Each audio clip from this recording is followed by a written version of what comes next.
সুব্রত দা, আজকে কী কাল গো?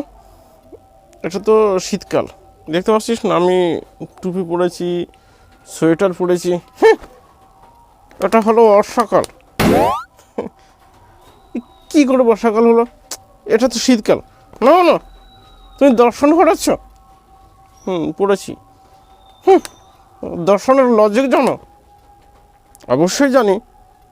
আমি প্রমাণ করে দেবো যে এটা বর্ষাকাল। ঠিক আছে, প্রমাণ কর। আজকে বৃষ্টি হচ্ছে, তাই তো? বৃষ্টি হয় বর্ষাকালে। বৃষ্টি হয় বর্ষাকালে।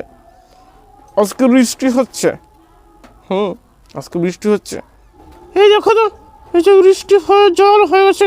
তাহলে সুতরাং প্রমাণ হলো আজকে বর্ষাকাল। হ্যাঁ, দর্শনের লজিক মতে তো তাই হয়, কিন্তু এই যে আমি টুপি পরেছি, সোয়েটার পরেছি, কী বলছিস? আসলে তুই পাগল।